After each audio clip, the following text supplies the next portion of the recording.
Halo teman-teman, selamat bertemu kembali dengan saya, pengacara Sumarni. Kali ini saya akan membahas pertanyaan klien saya mengenai PKPU PT Antam,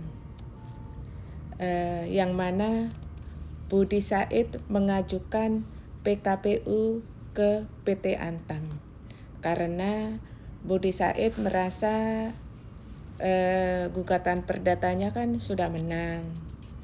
Jadi daripada mengajukan eksekusi ke pengadilan, mungkin Budi Said merasa prosesnya lama.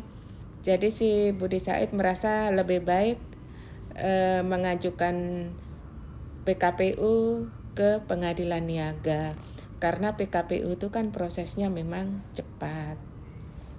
Cuman yang jadi masalah dari PT Antam sendiri menolak PKPU Budi Salim.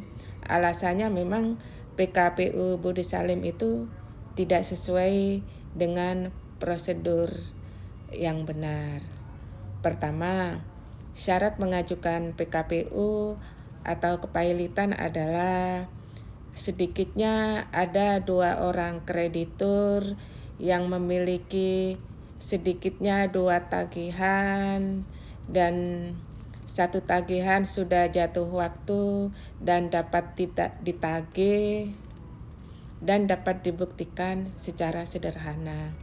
Itu sudah jelas di dalam pasal 222 Undang-Undang Kepailitan dan pasal 8 Undang-Undang Kepailitan. Yang jelas syarat untuk mengajukan PKPU adalah sedikitnya 2 orang kreditur dan yang memiliki utang yang sudah jatuh waktu dan dapat ditagih, dan hutang tersebut dapat dibuktikan secara sederhana.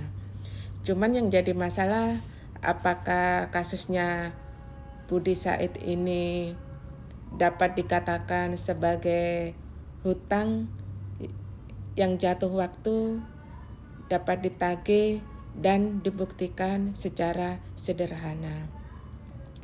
Maksudnya dapat dibuktikan secara sederhana itu ya maksudnya hutang itu sudah tidak bermasalah.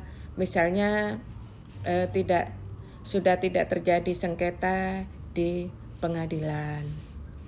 Yang jadi masalah sekarang kan kasusnya Budi Said itu masih dalam proses pengadilan yang masih belum mempunyai kekuatan hukum tetap. Jadi dalam hal ini masih bisa dikatakan tagihan itu tidak sederhana.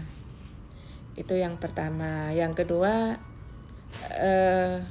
karena PT Antam ini adalah perusahaan BUMN atau anak perusahaan BUMN, badan usaha milik negara, maka yang berhak mengajukan PKPU kepailitan adalah Menteri Keuangan. Hal ini sesuai pasal 2 ayat 5 Undang-Undang Kepailitan. Jadi jika perusahaan itu perusahaan BUMN atau anak perusahaan BUMN, maka yang mengajukan kepailitan adalah Menteri Keuangan. Jadi dalam hal ini sepertinya memang kurang tepat jika Budi Said itu mengajukan PKPU ke pengadilan niaga. Karena yang berhak mengajukan PKPU kepada BUMN adalah Menteri Keuangan. Itu sudah jelas di dalam Undang-Undang Kepailitan. Sedangkan Budi Said itu kan menangnya di pengadilan umum. Seharusnya Budi Said mengajukan eksekusi ke pengadilan tempat dulu menggugat. Tapi dengan ditetapkannya Budi Said sebagai tersangka korupsi, maka semuanya akan berubah. Karena jika terbukti bersalah di pidana, maka putusan pidana bisa dipakai untuk membatalkan putusan perdata.